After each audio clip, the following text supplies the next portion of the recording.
Hallelujah, hallelujah. Hallelujah. प्रभु यीशु मसीह के नाम में मैं आप सबका स्वागत करता हूं। आज के दिन में एक और नए वचन के साथ प्रभु ने हमें समय दिया, मौका दिया। एक और नया वचन प्रभु, इस वचन के लिए हम सबसे पहले प्रार्थना करेंगे। और जितने भी जन हैं, आज मैं आपको वचन के द्वारा सिखाऊंगा कलीसिया के बारे में। कलीसिया कैसे बनी और कलीसिया क्या है, कैसे टिकी रहती है कलीसिया। आज कलीसिया के बारे में सीखेंगे हम। उससे पहले मैं एक छोटी सी प्रार्थना कर रहा हूँ। आप सब आंख बंद करें और प्रार्थना में जाए। सामर्थी पिता, मैं तेरा दास प्रभु यीशु मसीह के नाम में आपके चरणों में आता हूँ। और प्रभु, इस वचन के द्वारा अगुवाई कर अपने दास को भी, सारी रुकावट को दूर कर प्रभु यीशु के नाम में। और परमेश्वर पिता प्रभु जी, आपका आत्मा, आपका पाक रूह मेरे खुदा अनुग्रह दे। और परमेश्वर तेरा पाक रूह काम करता चले तेरे दास के जीवन में, इस वचन के द्वारा, और सुनने वाले पर भी अनुग्रह हो जाए प्रभु यीशु के नाम में, आमीन। Hallelujah, hallelujah. हालेलुया। हालेलुया। तो आइए, सबसे पहले हम वचन में जाने से पहले एक आराधना का सॉन्ग गाएंगे, छोटा सा। आपने बड़े मिलकर हमारे साथ इस सॉन्ग को गाना है। एक सॉन्ग गाएंगे, पहले आराधना करेंगे, फिर हम वचनों में जाएंगे। और इस वचन को और आराधना में पूरे जुड़े रहना। आप प्रार्थना, जो भी प्रतिदिन की प्रार्थना आपके पास आ रही है, जुड़े रहना। एक छोटा सा गीत गाएंगे हम प्रभु की महिमा के लिए, प्रभु यीशु के नाम में। तो आइए हम एक गीत गाएंगे।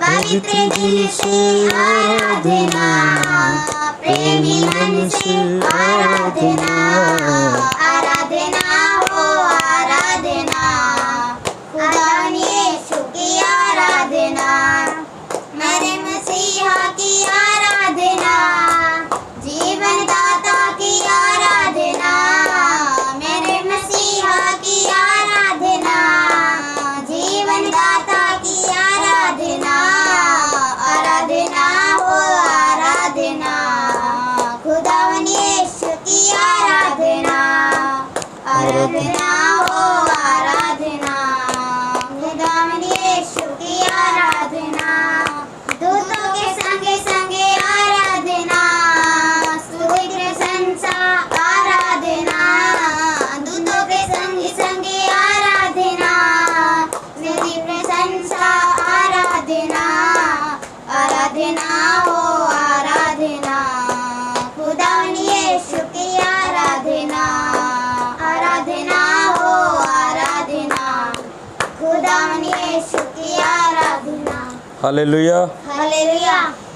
सच में उस खुदावंद की हमें आराधना करनी है। प्रभु यीशु मसीह ने हमें चुना है इसलिए है कि ताकि हम उस प्रभु की आराधना कर सके, उसकी महिमा कर सके। उसकी आराधना गीतों के द्वारा, प्रार्थनाओं के द्वारा हम कई तरीके से प्रभु को आराधना चढ़ा सकते हैं अपनी। हालेलुया। हालेलुया। तो मेरे प्रियो, आज जो मेरे वचन का टॉपिक है उसको बड़े ध्यान से सुनना है आपने। जब आप इसको सीखोगे तभी परमेश्वर में आप मजबूती से खड़े रह सकते हो। हालात कैसे ही क्यों ना हो, परिस्थिति कैसी ही क्यों ना हो आपकी, अगर आपने प्रभु के वचन को जान लिया, अगर आपने प्रभु के वचन को सीख लिया, परमेश्वर में आप मजबूती से खड़े रह सकते हो। आज मैं बात करने वाला हूँ कलीसिया को लेकर। हालेलुया। आज मैं बात करने वाला हूँ कलीसिया को लेकर। और कलीसिया के बारे में बड़े ध्यान से आप लोगों ने सीखना है। मैं बताऊंगा कलीसिया बनी कैसे है, और बताऊंगा कलीसिया स्थिर कैसे रहती है, टिकी किस पर रहती है, और आज इन सब बातों में हम सीखेंगे। तो सबसे पहले मैं बता दूं कलीसिया है क्या चीज़। कलीसिया है क्या चीज़, मैं बता रहा हूं। कलीसिया प्रभु के लोग हैं, आप और मैं प्रभु की कलीसिया है। हालेलुया। हालेलुया। आप और मैं प्रभु की कलीसिया हैं, क्योंकि प्रभु ने हमें बनाया है। हालेलुया। हालेलुया। प्रभु ने हमें बनाया है, आप और मैं प्रभु की कलीसिया है। और मैं बता रहा हूँ कलीसिया बनी कैसे है। कलीसिया जो बनी है वो यीशु मसीह के लहू बहाने से, यीशु मसीह के लहू बहाकर, यीशु मसीह के ने जो बलिदान दिया प्रभु को, उसके द्वारा कलीसिया बनी है। हालेलुया। हालेलुया। हालेलुया। हालेलुया।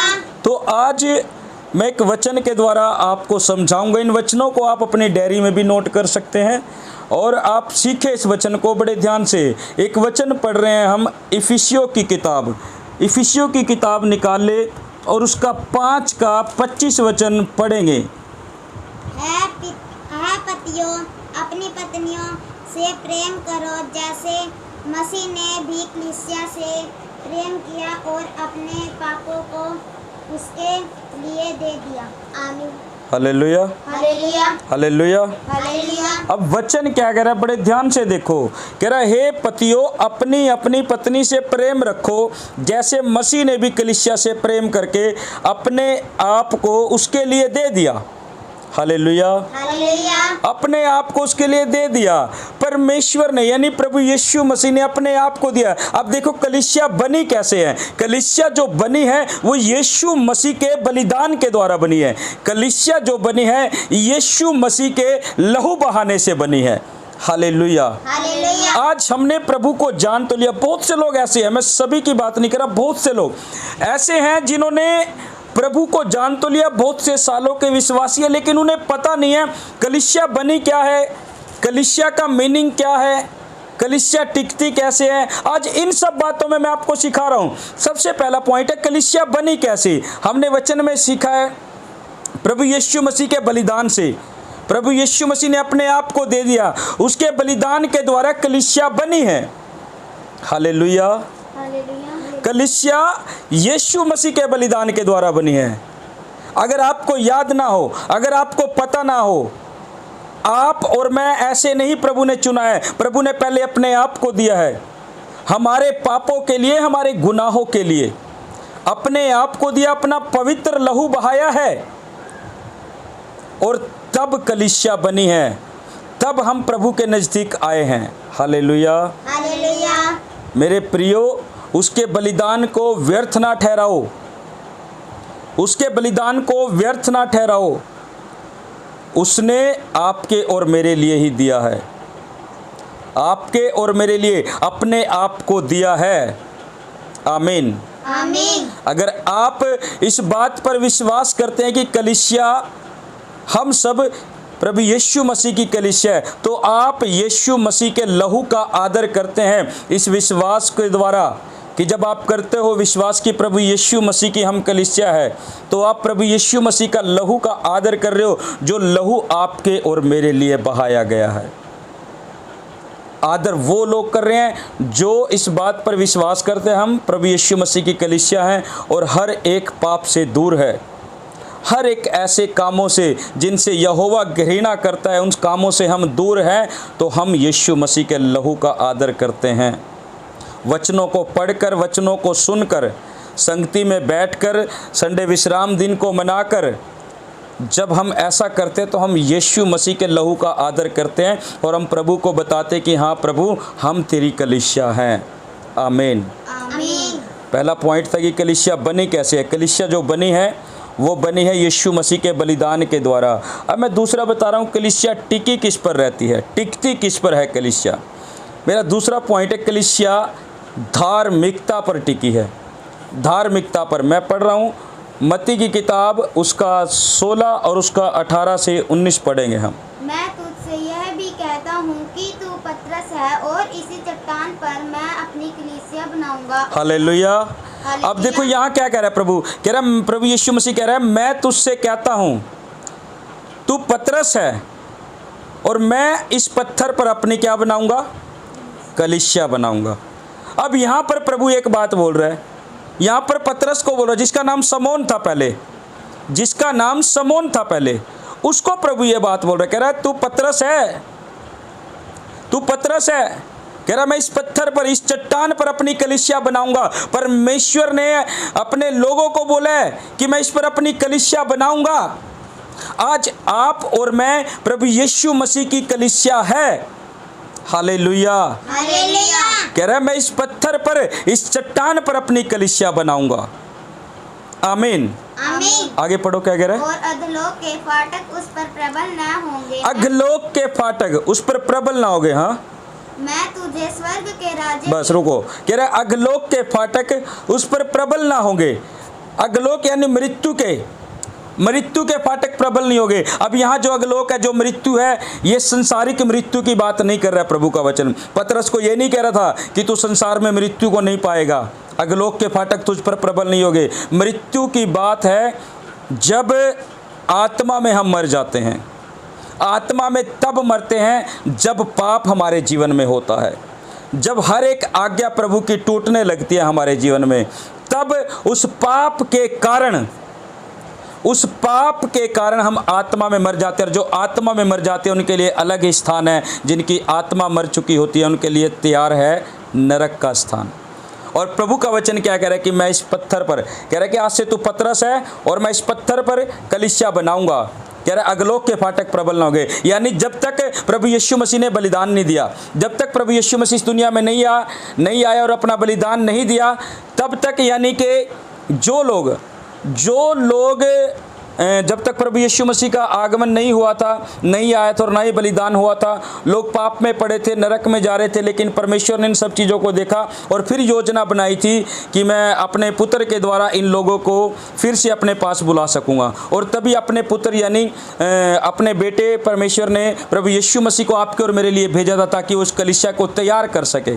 और प्रभु ने भी तभी बोला पतरस को, कह रहा आज से तू पतरस है और मैं इस पत्थर पर अपनी कलीसिया बनाऊंगा। अधोलोक के फाटक इस पर प्रबल ना होंगे, मृत्यु के फाटक प्रबल ना होंगे। यानी आत्मा में प्रभु यीशु मसीह ने क्या कहा, मैं तुम्हें जीवन देने आया हूँ, बहुतायत का जीवन देने आया हूँ। उस जीवन की बात कर रहा था प्रभु, जो अनंत जीवन है, उस जीवन की बात कर रहा था, जो जीवन का मुकुट हमारे लिए रखा है, उस जीवन की बात कर रहा था प्रभु यीशु मसीह। और तभी प्रभु बोल रहा था, कह रहा कि मैं तो इस पत्थर पर, यानी आज से तू पतरस से इस पत्थर पर अपनी कलीसिया बनाऊंगा और अधोलोक के फाटक प्रबल ना होंगे। क्या आज आपकी कलीसिया उस पत्थर पर टिकी हुई है जो प्रभु ने अपने सेवक पतरस के बोला था कि मैं इस पत्थर पर कलीसिया बनाऊंगा?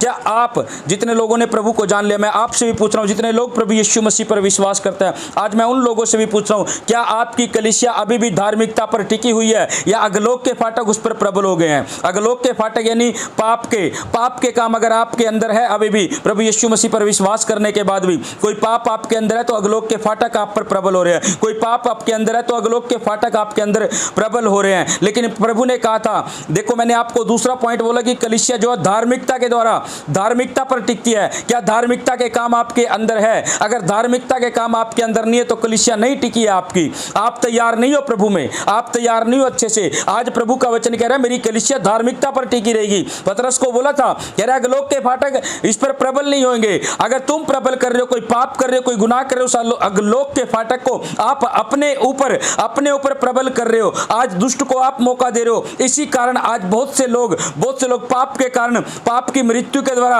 हर एक जन उस नरक के स्थान में जा रहा है जो पाप के कामों के कारण मर रहा है। लेकिन प्रभु ने तो कहा था मैं तुम्हें जीवन दूंगा। अगर आज आप जीवन चाहते हो प्रभु से अपना, अगर आज आप जीवन चाहते हो प्रभु से अपना, मैं बोल रहा हूं उस अधोलोक के कामों को, पाप के कामों को अपने जीवन से दूर करना शुरू करें। उस पाप को अपने जीवन से दूर करना शुरू करें। मैं बोल रहा हूं परमेश्वर का आत्मा आपको जीवन देगा। हर एक चीजों जीवन में आपकी आशीष खुलेगी, हर एक जीवन में आप बरकत खुलेगी। क्यों? क्योंकि हम लोग प्रभु यीशु मसीह की कलीसिया है और प्रभु यीशु मसीह की कलीसिया हर एक कामों में आशीषित होगी यीशु मसीह के नाम में। आमीन। आमीन। आज मायने नहीं रखता आपके जीवन में क्या काम रुका हुआ, आज मायने नहीं रखता आपके परिवारों में क्या काम रखा हुआ। अगर आप प्रभु यीशु मसीह की कलीसिया है और धार्मिकता पर खड़ी है और अगलोक के फाटक आप पर प्रबल नहीं है, मैं बोल रहा हूं परमेश्वर की आशीष आपके ऊपर खुलेगी। आमीन। आमीन। आज विश्वासी इसी चीज में परेशान पड़ा है। मैं इस चीज से परेशान हूं, लड़ाई झगड़े से, नशे से, बुरे कामों से, पाप कर रहा हूं, पाप छोड़ नहीं पा रहा हूं। याद रखना, अगर जो लोग ये बात बोलते हैं कि मैं पाप छोड़ने की कोशिश कर रहा हूं लेकिन छोड़ नहीं पाता हूं, मैं बोल रहा हूं अगर आप बार बार फिर भी उसी पाप में गिर रहे हो, आप नरक के भागीदार हो रहे हो, आप नरक को अपना स्थान चुन रहे हो। मैं बोल रहा हूं परमेश्वर ने कहा जो शरीर के अनुसार दिन काटेगा वो शरीर के अनुसार जो उसका न्याय होगा वो नरक के स्थान उसे मिलेगा। मेरे प्रियो, आप शरीर के कर्जदार नहीं हो। प्रभु का वचन कह रहा है शरीर के कर्जदार नहीं हो कि शरीर के अनुसार दिन काटो। शरीर के अनुसार दिन काटोगे, प्रभु ने कहा मरोगे। और लेकिन कलीसिया जो है, प्रभु ने कहा अगर लोक के फाटक मेरी कलीसिया पर प्रबल नहीं होगी। किन कलीसिया पर? उन्हीं कलीसियाओं पर जो धार्मिकता पर टिकी रहेगी, जो पाप से दूर रहेगी, जो कलीसिया पाप से बची रहेगी। कलीसिया, मैंने पहले ही बोला, आप और मैं प्रभु की कलीसिया है मेरे प्रिय प्रभु के लोगों। आमीन। आमीन। धार्मिकता पर टिकती है कलीसिया। विश्वासी आते हैं, सिर्फ ये देखते हैं मेरे जीवन में ये काम होए वो काम होए, वहीं तक सीमित रहते हैं, धार्मिकता तक नहीं जाते। धार्मिकता पर टिके रहो, अगलोक के फाटक प्रबल नहीं होंगे। आमीन। आमीन। आमीन। आमीन। और तीसरा जो मेरा पॉइंट है, मैं बता रहा हूँ, सबसे पहले मैंने सीखा कलीसिया जो है वो बनी कैसे? यीशु मसीह के बलिदान से, यीशु मसीह के लहू बहाने से। कलीसिया कौन है? आप और मैं। और दूसरा पॉइंट हमने सीखा कलीसिया टिकती किस पे है? धार्मिकता पर। हमारे काम धार्मिकता वाले होने चाहिए। पाप से हमें दूर रहना, तो हम टिके रहेंगे प्रभु में और स्थिर रहेंगे। हालेलुया। हालेलुया। और तीसरा जो पॉइंट है, जो कलीसिया के यानी परमेश्वर ने जो बात करी है, हम जो है परमेश्वर का जो बोल रहे हैं कि मंदिर है। इसका वचन करो 1 कुरिन्थियों 3:16। 1 कुरिन्थियों 3:16 पढ़ो। क्या तुम नहीं जानते कि तुम परमेश्वर का मंदिर हो और परमेश्वर का आत्मा तुम में वास करता है? आमीन। आमीन। कह रहा क्या तुम नहीं जानते कि तुम परमेश्वर के आत्मा का मंदिर हो, परमेश्वर का आत्मा तुम में वास करता है। जो लोग इस बात को नहीं जानते, मैं आपको बता रहा हूँ, जो लोग आज भी बुरे काम में पड़े, जो कलीसिया आज भी धार्मिकता पर नहीं टिकी है, मैं उस कलीसिया से बात कर रहा हूँ इस वचन के द्वारा। जो कलीसिया धार्मिकता पर नहीं टिके, यानी बुरे काम आपके अंदर है, बुरे पाप आपके अंदर है, आज भी वो काम कर रहे हो आप जो बुरे काम में पड़े हो, तो आप धार्मिकता पर नहीं हो। मैं आपसे बोल रहा हूँ इस बात को, परमेश्वर का वचन कह रहा है, यहाँ पर ध्यान से देखो, कह रहा है कि क्या तुम नहीं जानते कि तुम परमेश्वर के आत्मा का मंदिर हो और परमेश्वर का आत्मा तुम में वास करता है। मैं बोल रहा हूं अगर आप ऐसा नहीं जानते तो आज इस बात पर बिलीव करो, आपके भीतर परमेश्वर का आत्मा है। अगर आप बीमारी में पड़े हो, आप बीमारी आपके विश्वास को कमजोर कर रही होगी। मैं उन लोगों से भी बात कर रहा हूं जो समय बीमारी में पड़े हैं और उनकी बीमारियां नहीं जा रही है, उनका विश्वास कमजोर हो रहा हूं। मैं आपको बोल रहा हूं कि आप परमेश्वर के आत्मा का मंदिर हो। आप बीमारी की ओर ध्यान न लगाए, आप इस ओर ध्यान लगाए कि आप परमेश्वर के आत्मा का मंदिर हो और परमेश्वर का आत्मा आपके अंदर बसा हुआ है। अगर आत्मा आपके अंदर है, जब आप इस बात पर विश्वास रखोगे, बीमारी आपका कुछ नहीं बिगाड़ पाएगी। आमीन। आमीन। आज हम एक तरफ ध्यान लगा के रख जाते हैं, एक तरफ ध्यान लगा के रखते हैं। मैं आपको बोल रहा हूं मेरे प्रिय प्रभु के लोगों, अगर आप बेरोजगारी में हो, कर्जे में हो, लड़ाई झगड़े में हो, नशे में पड़े, आपके परिवार में कोई भी या कोई जन विश्वास में नहीं है, आप उन बातों को लेकर बैठे हो, मैं बोल रहा हूं एक बात याद रखना, परमेश्वर का आत्मा आपके अंदर वास करता है। प्रभु ने कहा तुम पवित्र आत्मा का मंदिर हो। जब तुम पवित्र आत्मा का मंदिर हो, जब कलीसिया पवित्र आत्मा का मंदिर है, मैं बोल रहा हूं उसे कुछ घटी हो नहीं सकती। हालेलुया। हालेलुया। उसे कुछ घटी हो नहीं सकती, क्योंकि हम सब जो है पवित्र आत्मा के मंदिर हैं।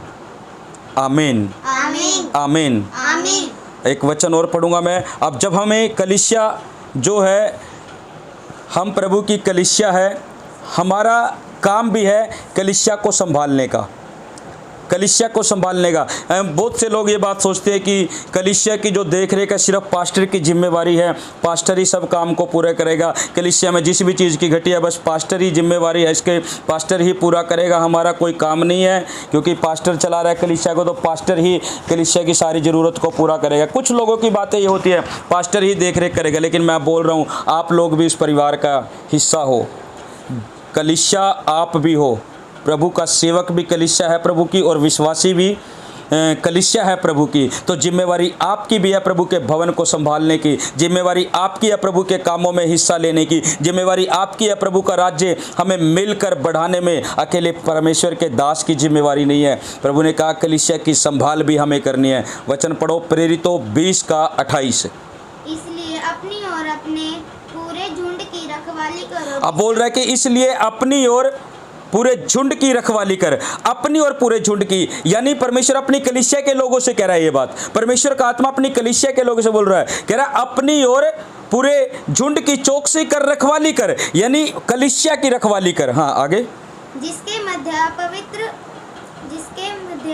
पवित्र आत्मा ने तुम्हें अध्यक्ष ठहराया। कह रहा है जिसके द्वारा पवित्र आत्मा ने तुम्हें, यानी जिसके अंदर पवित्र आत्मा ने तुम्हें अध्यक्ष ठहराया है। हाँ, कि तुम परमेश्वर की उस कलीसिया की रखवाली करो जिसे उसने अपने ही लहू से खरीदा है। अपने ही लहू से खरीदा। अब यहाँ पर भी ये वचन कह रहा है प्रभु यीशु मसीह ने कलीसिया को अपने ही लहू से खरीदा है। कह रहा है इसलिए कि तुम अपनी और पूरे झुंड की भी चौकसी करो, कलीसिया की भी चौकसी करो।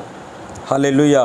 कह रहा है जिसे प्रभु यीशु मसीह ने अपने लहू से खरीदा है, संभाल करो उसकी। आपकी जिम्मेवारी भी है संभाल करने की, आपकी जिम्मेवारी भी है प्रभु की कलीसिया की संभाल करने की, अकेले पास्टर की नहीं है। कलीसिया में कुछ भी कमी लगती है, कलीसिया में किसी भी चीज़ की ज़रूरत पड़ती है, तन मन धन से प्रभु का साथ देने की आपको भी ज़रूरत है। प्रभु का दास तो तन मन धन से प्रभु के कामों में लगा है, लेकिन जिम्मेवारी जो है कलीसिया की भी है।